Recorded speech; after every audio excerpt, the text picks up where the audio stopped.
Stay tuned. We got a whole lot of sports coming up for you up next on Sports Bar.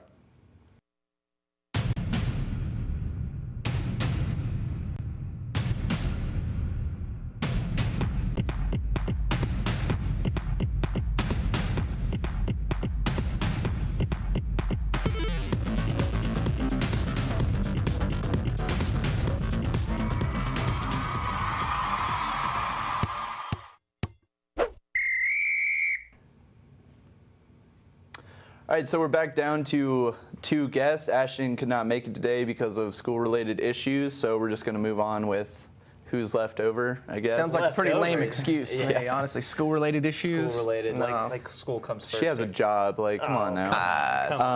Fair enough. So I guess let's just start off. There's been some big news that popped up that Megatron's retiring. So let's just comment on that for a bit. How do y'all feel? Do you think like he might have a few years? Do you think he might come back later?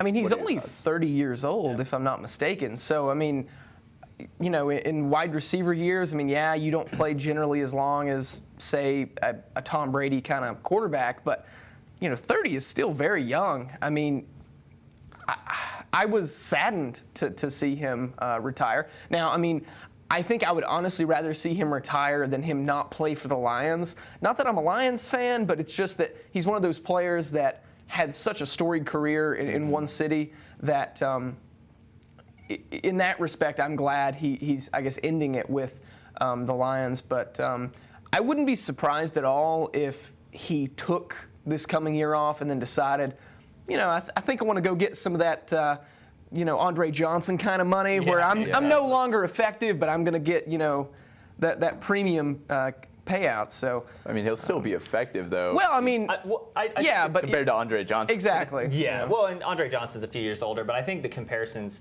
to Barry Sanders are they're strong here and worth being discussed, because here's a guy who's a superstar at his position. Still, I mean, even with injuries and things like that, this guy is still better than he's still a top 15 receiver in the league, no doubt. And just being, you know, on a Lions team where he only made the playoffs one time in his career, and to be utilized the way that he was utilized, I mean, he was going up for a lot of catches that were, you know, always in traffic and bringing things down. He took a lot of shots, and to see him go, I think is him saying, like, I see where the Lions are going, and it really doesn't appear to be up right now, unfortunately. But I could see, I think. I could see him coming back, like you said, in a year or two. I think about Patrick Willis when I talk about that. I mean, Patrick Willis is kind of around that same age and was kind of, he took off, you know, he retired in spite of all the health stuff that's coming out right now with CTE and things like that. And he's come out and said that he's considering coming back. So I think this is something that we're going to start to see more and more right when players get around 30, because the health risks are very apparent with what's going on with the NFL right now. And so you got to weigh that. Yeah, but it would be nice to see him land if he came back.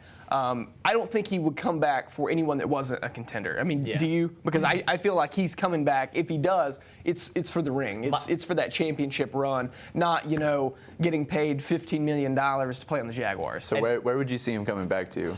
Well, I don't know. I mean, you know, for the most part, at least, you know, during these last 5 or 8 years or whatever, you know, people came back when they were too old and ineffective to the Patriots, because they always knew, you know, they would have a run at it. Now, I'm not sure, you know, what that situation is going to be, you know, in maybe 2 years.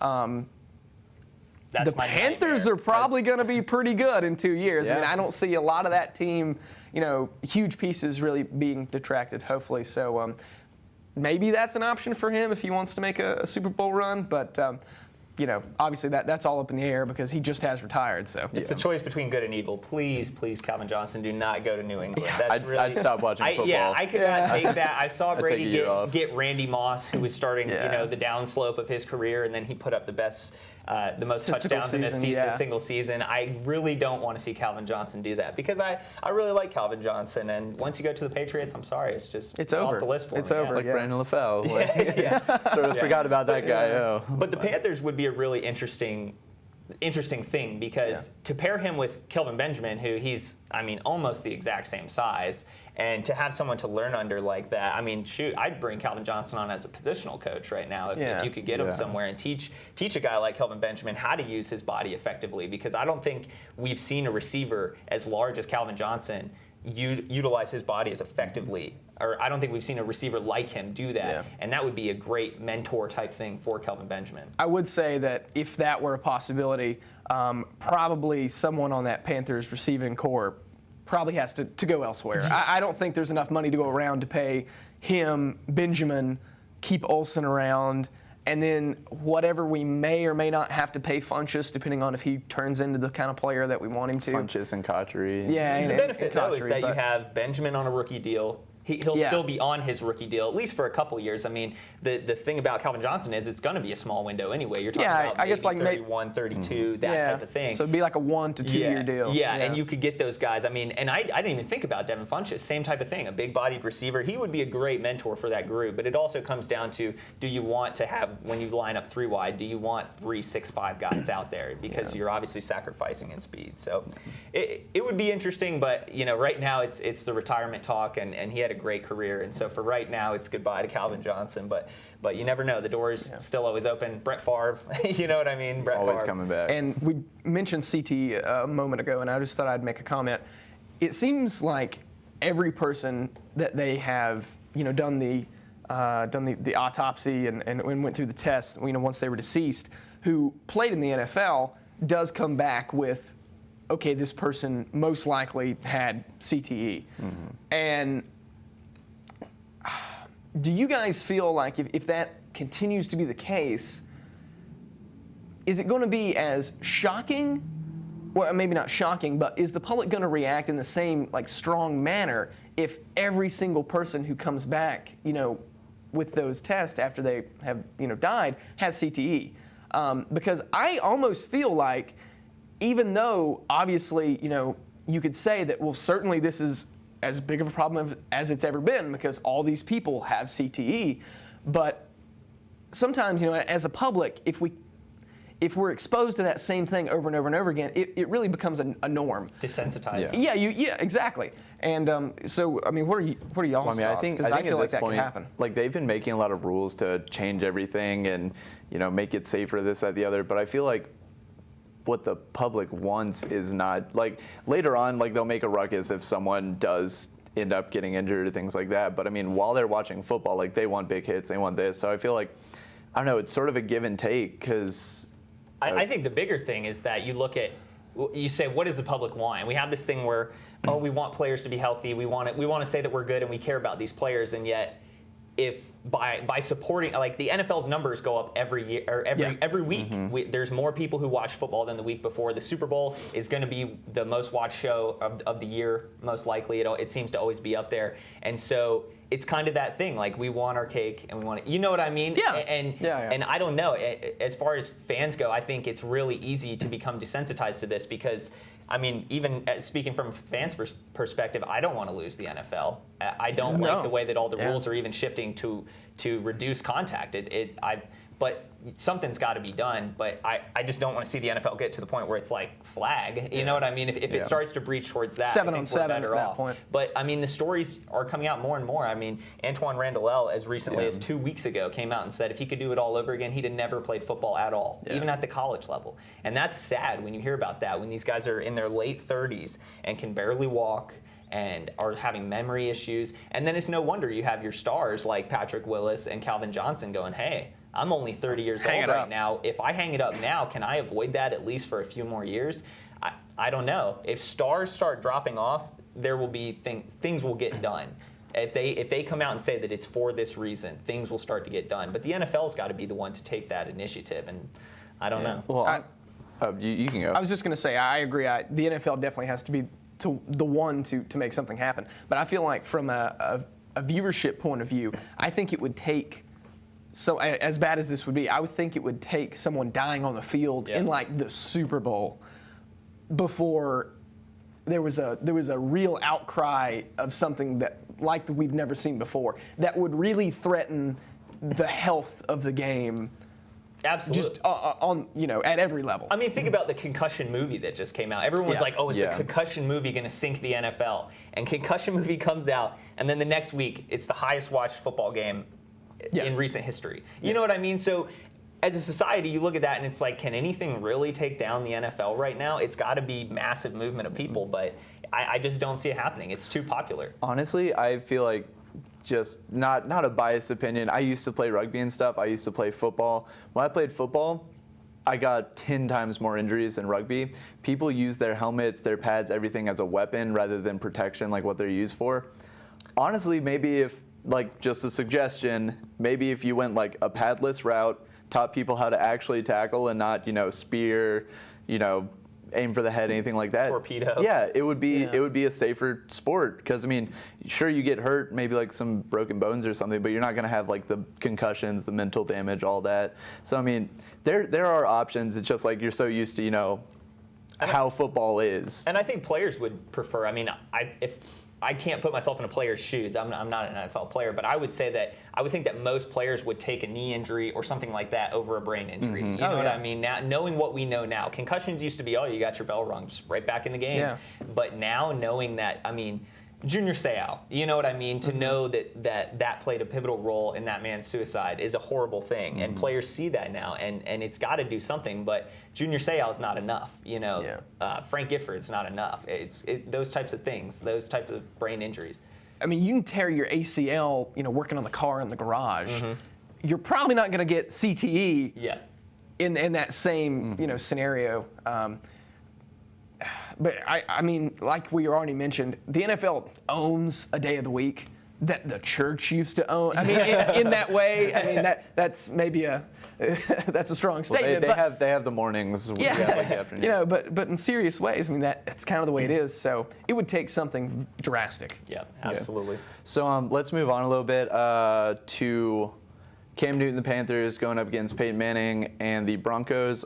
We have two options right here. I think let's start off with talking about Cam Newton's been getting a lot of grief for all the dabbing and stuff, even though everything he does is, just sort of friendly and all that. He helps little kids, he gives balls away, all this. So what's your take? Because me personally, like if Aaron Rodgers can do the belt, then belt thing, why can't Cam dab? I hate to say this, but I think that race comes in as an issue here. I think that he gets scrutinized for celebrating as sort of a racial bias. And that's really unfortunate because how many times does Gronk score a touchdown and the first thing he does is just spike the ball? You know what I mean? And I don't see that as very different than doing it's even called the Gronk spike. Exactly. Brady does the same thing. Brady celebrates more than most players in the league, and you don't see him getting scrutinized for those types of things. He also pouts on the ground more than most players. That's true. I think it's odd that excessive celebration normally does not get called in a spiking the ball situation. But if you've have this dance you've been working on all week that you really want to bust out because you just caught an 80-yard bomb, like that gets called. I feel like it's just as flaunting, one way or the other. But in the case of Cam and just people question where he's coming from, his heart kind of thing in those situations. Is it all about him? Yeah. And that's what people say that are critics of that. I mean, I feel like at this point, after having all the media attention they've had all year, having only lost one game and be going to the Super Bowl, more people are on the side of Cam Newton at this point, and absolutely, just him saying, I think he's a good guy. I think that's just the way. He's obviously happy about winning a football game, and you're going to do something. Yeah. Well, and the thing about it is what team does more for the fans than the Panthers right now? I mean, Cam Newton starts giving the ball to kids in the stands, and what every other player starts taking up on that. Kuechly's getting pick sixes and doing that. Yeah. I can deal with a little bit of dancing. I think that's the one thing about the Panthers is they're having fun doing what they do, and I think. I don't know why the NFL wants to make it so serious when it's entertainment. You know what I mean? These guys are out there putting their bodies on the line. If they score a touchdown and they want to celebrate, that's fine with me. Now, what I don't want to see is a whole coordinated team effort where I've seen those celebrations. The bowling pins where you get half the team involved. It's funny and I like that, but if it's really taking away from the game, but how many, it's a lot of it has to do with taking away from commercial time and things like that. That's really what it comes down to. And I just think that this Panthers team, they thrive on that energy. The whole team does. And if that's how you play, whatever. Take the penalty even if it really comes down to it. I mean, the Panthers have been blowing most teams out anyway. You know what I mean? At least in the first half. Take a celebration here or there. And it's different. I mean, they're winning and they're celebrating. I would personally have a problem with it if we were having, well, I say we, but if the Panthers were having a terrible season. Yeah. And you're down by 35 in the fourth, and then you're doing that whole thing. I mean, even Cam knows where to draw the line. Yeah. I recall in the Giants game where they blew that huge lead, and I'm pretty sure it was tied 35-35, and Cam just ran over a guy for a first down. And normally in the first quarter, if they're up, he's definitely doing the whole point first down thing. But he was very much more businesslike. He was like, okay, I can't mess around here. The game's on the line. So also picking and choosing when you're doing it within the context of the game, I feel like is important. Yeah, for sure. And celebrating when they're losing out. Who comes to mind is Odell Beckham. You know what I mean? Like, and even then, I don't really have a huge problem with it. These guys are out there putting their body on the line. Who cares if they do a little dance? I mean, most of the time, what do the fans do? The fans love it. They start doing it. It creates a movement. I mean, there's car commercials in Charlotte right now where like the guys are on location outside of cars doing the dab and stuff. Like, it's a fun thing, and it's fun for the city of Charlotte. Becoming like a household thing. Yeah, exactly. Whatever. Yeah. I just don't understand all the hoopla associated with it. So, Cam Newton's probably, even with all the scrutiny and everything, he's probably going to be dabbing all the way to this, in the Super Bowl, everything like that. What are some things that he needs to look out for? Because Denver does have one of the, if not the best defense going on right now. I would think number one, Von Miller. I mean, that whole defense, Ware, obviously, the whole defense is terrific, but Von Miller particularly has played just out of his mind in this second portion of the season. I ran into someone the other day who was talking about the game. He was a Broncos fan, and he was just saying, I mentioned how that, Peyton has been playing, some better in the playoffs, and his argument was it doesn't even really matter if Peyton even throws a touchdown, throws for 100 yards. I mean, with the way that defense is playing, they can single-handedly win you the game, and I totally agree with him. That's what makes me a little unnerved about, watching the Super Bowl. I don't think Peyton is going to lead them to a fourth quarter comeback drive when the score is like 40-40. Yeah. But I do think their defense could beat the Panthers. Well, going off of that, fun fact stat of the day is Luke Kuechly actually has more postseason touchdowns than all Broncos wide receivers combined. Excluding tight end Owen Daniels. But, it's Peyton Manning doesn't have to be Peyton Manning for this to happen. Like, it really does lie on the defense. And, to an extent, that's almost the same as the Panthers. Cam is doing really well on offense. He's getting the ball to all of his receivers. He's playing really well. But in the end, I think this is going to be a really defensive game. Absolutely. I mean, Brady in last week's game, Von Miller, Brady gets the ball out faster than any quarterback in the league. He's almost impossible to sack. It's not always, you see the low sack numbers, and it's really not the fact that he has this amazing line. It's the fact that they draw up schemes where it's a lot of underneath routes. It's getting the ball off to Edelman. It's getting the ball to Gronk and let him run somebody over. It's a lot of short underneath routes. And so to not only be able to slow that down, but to be able to really stop Brady when no one could do it this year was very impressive. And if they do that to Peyton, who's slower than Brady, I can tell you that. He does have a similar situation where his O-line, I don't know this year. They're all right. They show up in some games, but if he's on if Cam's on the ground a lot, I don't know. I really don't know what to expect. Well, to me, I feel like Denver and Peyton is playing the same Super Bowl they played 2 years ago. And as a Panthers fan, I hope the outcome is similar. Turns the same. Yeah, but, they're playing a team, they're playing a team that has a terrific defense, has a quarterback that can beat you but doesn't have to beat you and, could easily win you that game if he's just a game manager and, has a strong running game. So, obviously you're playing two different teams and so I'm sure they can't really go back and watch the tape on, the Seahawks game because obviously they're not playing the Seahawks. But to those players who played in that game, which was most of their roster, I'm sure it'll feel similar in many ways. Yeah, it should be interesting.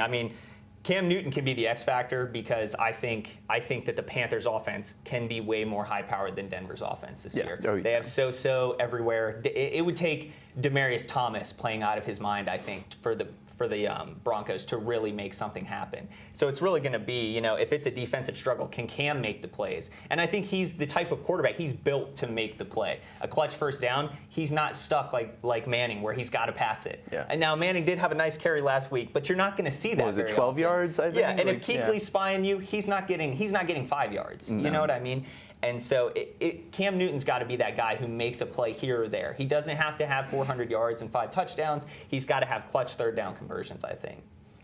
But it'll be interesting. So who do you think is, aside from Von Miller, running for the sacks and stuff, who do you think is going to be the biggest threat against Cam, like in the passing game? I mean, Akeem Talib comes to mind, in the secondary.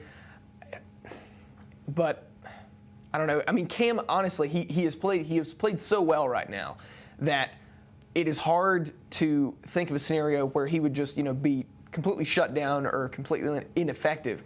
But one thing that I hope, doesn't kind of come back to bite him is really ever since he's came into the league, he's always had a very strong arm. Mm-hmm. Occasionally he has missed high, and if you miss high, oftentimes that leads to picks, Safeties. Especially if you're throwing over the middle. Yeah, like you said, your deep safety. So really hoping that does not become an issue. But other than that, as long as they don't make mistakes and shoot themselves in the foot, I think they'll be fine. Well, Cam's obviously made it to the playoffs and stuff before, but this is his first time on the big stage.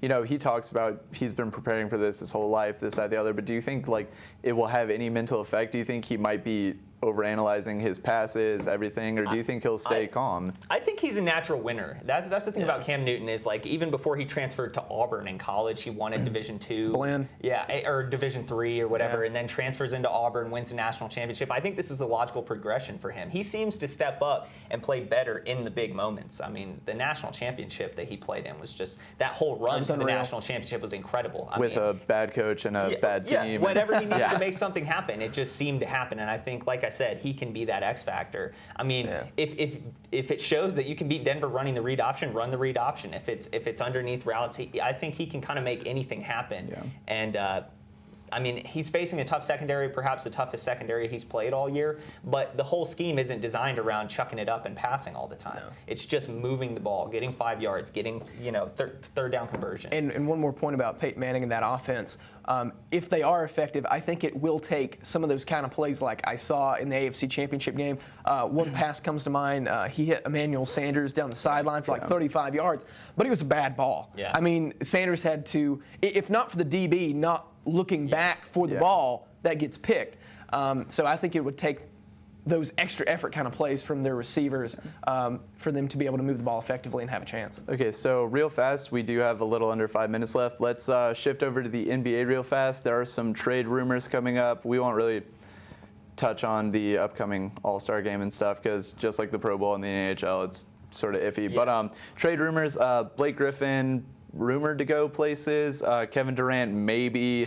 Rudy Gay almost definitely, because what's a trade session without moving Rudy Gay around? So what are y'all's thoughts on anything NBA related? On the names that you mentioned, I would say it goes Rudy Gay is either most likely or definitely going to be traded. It's right in there. It's very close on the cusp. And then Blake Griffin as potential, and then the Kevin Durant under no way right now. But I think Blake Griffin is the most interesting situation. Rudy Gay will go somewhere to a team that's not really going to make something happen. He's not a guy who's ever going to be a good small forward on a winning team. He's just not. The Kings are actually might make the 8th seed possibly. Yeah, whatever. But he's not ever going to be the guy that it falls back on. But Blake Griffin, the situation there, how often does a star like that become available? And over a situation like when they punch in equipment. Yeah, he's at the beginning of this season, people are like, he's the franchise player there. I mean, yes, you have Chris Paul, but it's kind of like this dual star thing. And now it's, hey, let's ship him off, see what we can get. He's a problem over one altercation. I don't know. If I'm any team, I'm trying to pick him up. I don't think he goes anywhere. I mean, you look at, well, in my opinion, Chris Paul might be the better option, even though he is the point guard that stirs the drink for them. I feel like you can get, especially at his age, something more comparable in return for Chris Paul than you could for Blake Griffin. Blake is, what, 26, going on 27? I think he's closer to 26 than 27. Yeah. Whereas Chris Paul is closer to 31 than he is 30 at this point. And, with him down low, I feel like that is a much better building block than keeping around Paul. I mean, if you're going to trade anyone, I personally don't think they should bust up any of that team, other than possibly add a few parts. But the problem that they face right now is that they play in a Western Conference that has Klay Thompson, Steph Curry, and Draymond Green, and they're just not going to win the West. I mean, I say that. I mean, I guess they could. That they won't. But they won't. But they fall short on years before Golden State was that good. So they're getting itchy as to, whoa, man, we got to do something. We got to mix it up. But in reality, they have the best team that they could probably assemble right now, and it's not going to be good enough. But you're better off to keep what you have than to not. All right, so we are out of time today. I believe the trade deadline is February 18th, so we will definitely keep up with all the rumors, everything like that. Talk about it more next week. So that's it for Sports Bar this week. As always, I'd like to invite you to leave your comments, questions, concerns at www.watchapptv.com. Until next time, I'm Robin Palmer.